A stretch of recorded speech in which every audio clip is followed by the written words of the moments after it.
Next up is going to be my colleague, Kristen Eichensehr, who joined UCLA just over, on the full-time faculty just over a year ago. This is her second year as a tenure-track faculty member here, and she's already making a tremendous impact in an increasingly important area of law. Her research spans several areas, but it includes both national security and cybersecurity. And as we all know, cybersecurity is growing and growing and growing in importance and brings many fields together in complex ways and is both interesting and kind of scary. Through her cutting-edge research, she's already getting some acclaim for this, and she's a term member of the Council on Foreign Relations. She's a member of the editorial board of the national security blog, Just Security, and she's spoken at a huge range of venues, ranging from National Academy of Science committees to the Advanced Operations Law Conference of the U.S. Strategic Command at Offutt Air Force Base in Nebraska. So it's a long ways from Offutt Air Force Base to Offutt Air Force Base, I can say that 3 times quickly, to here in the law school. But we are incredibly delighted to have her here with us, Kristen Eichensehr.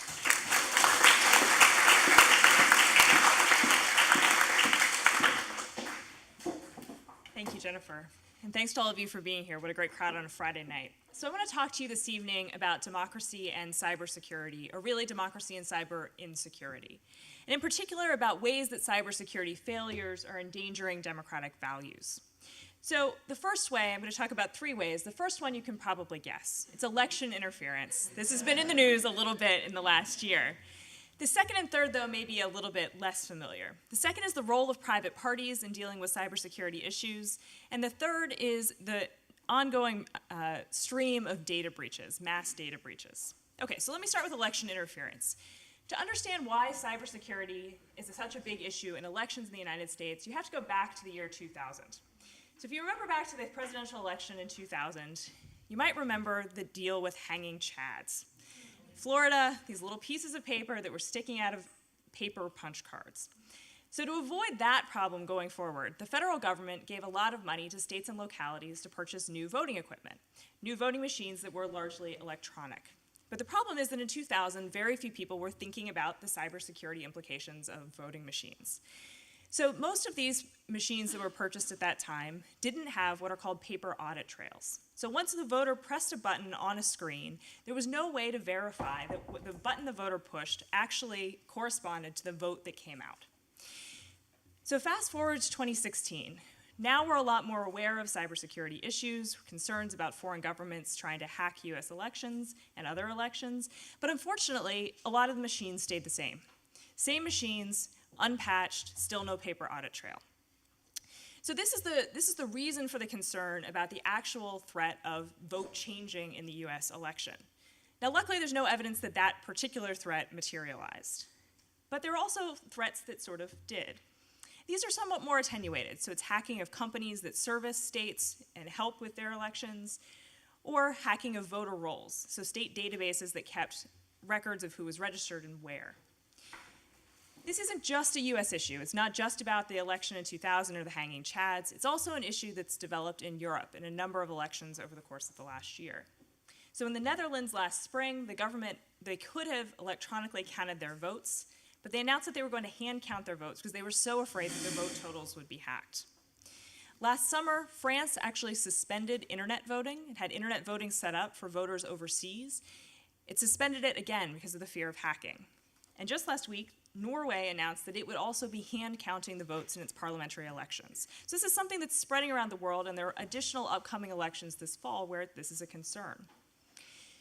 But the cybersecurity problem with elections isn't just targeting of votes or targeting of voter rolls, it's also targeting confidence in the electoral outcomes. So again, just last week, Facebook disclosed that a Russian company linked to the Kremlin had spent over $100,000 purchasing political ads that were shown to US voters. These were ads on divisive social issues like gun control and immigration.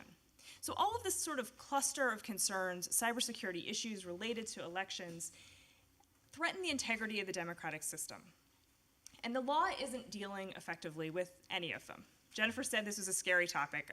This is not an upper of a talk, but the law is not dealing effectively with any of them. So the United States does have criminal laws that prohibit unauthorized access to computer systems. But the problem here, the hackers are abroad. And they're often in countries with which the United States does not have an extradition treaty. So the threat of criminal prosecution, not a very big threat. Also, it's not even clear that what Russia did with respect to the US election violates international law. The Obama administration said it violated international norms, but they did not say it violated international law.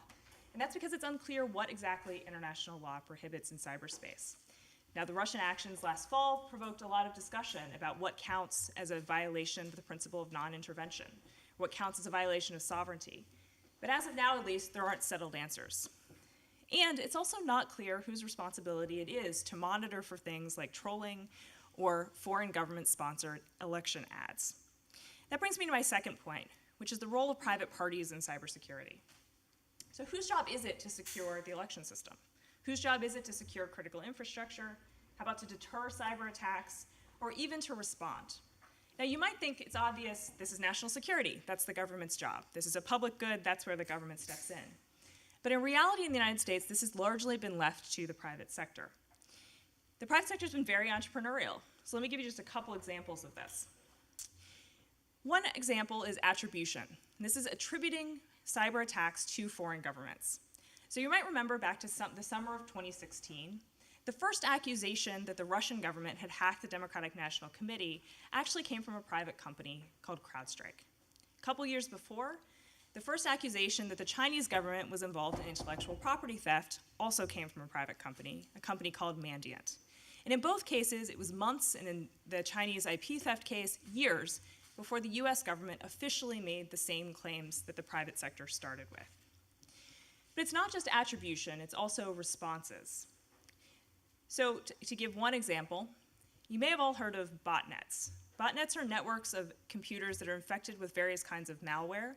They can make them do all sorts of nefarious things, from launching distributed denial of service attacks, to take down websites, to credit card fraud, credit card theft, and also things like sending spam. So Microsoft, a couple of years ago, pioneered a legal strategy to deal with botnets. They went into a federal district court, and they got an order that allowed them to engage in a botnet takedown operation. Their legal theories were pretty creative. One of them was trademark infringement. This was malware that exploited Microsoft software. Microsoft claimed this infringed their trademark. Sometimes they partner with law enforcement, but not always. This was a private sector-led response. More recently, Microsoft has pioneered another legal technique. So using similar theories to the botnet takedowns, Microsoft, a couple of weeks ago, obtained a permanent injunction in federal court in Virginia, allowing them to take control of the command and control servers that were used by Russian government-sponsored hackers. These are the same hackers that targeted the DNC. So all of these examples raise fundamental questions about what kind of problem cybersecurity is. Is it something that can be dealt with on the private market? Is it a public good requiring government involvement? Or is it something new? Is it something in between? So you see private parties acting a whole lot like governments. They're doing crime control, they're doing national security, they're accusing foreign governments of violating laws. But they're not subject to any of the requirements we typically impose on states, on governments themselves. Nor are they accountable for the foreign relations consequences of any of these accusations that they're making.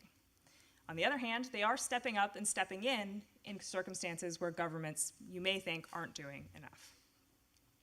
That brings me to the third threat to democratic values. And this final threat to democracy, I think, is a more pedestrian one, but also probably a more personal one.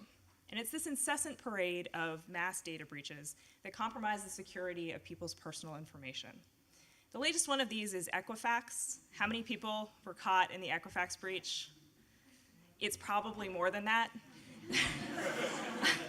So Equifax is a credit bureau, and the information breached deals with 143 million US persons, roughly half of the country, and probably a higher fraction of the country's adults. So you guys were a little under half, probably a little over half. And the information that was taken involves social security numbers, names, birthdays, driver's license numbers, you name it, it was compromised. Now, Equifax has gotten a lot of criticism for this already. So for one thing, they delayed notice, giving any notice for about 6 weeks. They discovered the breach at the end of July, didn't tell anyone until September. In the meantime, their executives sold some stock. Equifax is also offering 1-year free credit monitoring. That's pretty industry standard. What's less standard is that they're doing it through one of their own companies. And moreover, the site that you go to find out whether you were actually caught in the Equifax breach requests additional digits of your social security number. So Equifax has gotten some criticism.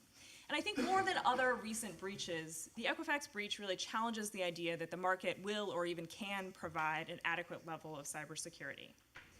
If you think about it, the people whose information Equifax lost were not Equifax's customers, right? They're its products. So Equifax develops files on people, all of your personal information, that they then sell to lenders, people who are considering giving you loans.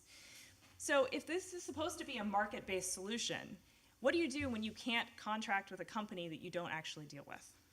What do you do when you can't shop around for a company with better security if you never consented to deal with the company in the first place? And the legal requirements for dealing with these sort of data breaches, what's imposed on the companies, are pretty minimal. So there are actually 48 different state data breach laws that require companies who lose your information to tell you it's been lost. And there are sometimes Federal Trade Commission enforcement actions. One was launched actually yesterday against Equifax. And there are also class action lawsuits. But there are problems with all of these. So state data breach laws have become sort of priced in as a cost of doing business for most major companies.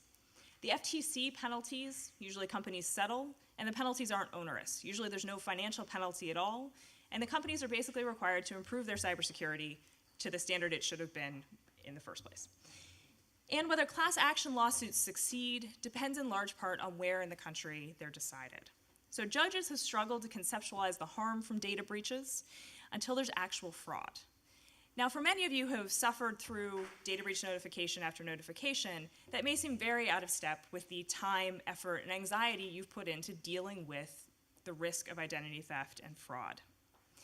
So in all of these areas, law is lagging behind. It's behind the times, and it's struggling to deal with these new threats and the new harms that just don't fit very well into old boxes.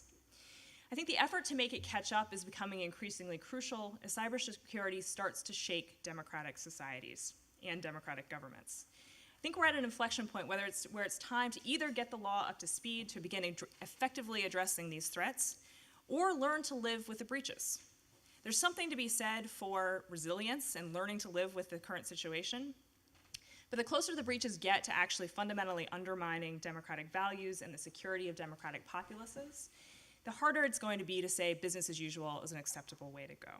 So there are lots of tough challenges, both domestically and internationally, about how to bring law into line with what the threats we are actually facing. So thank you very much for your time. Have a good evening.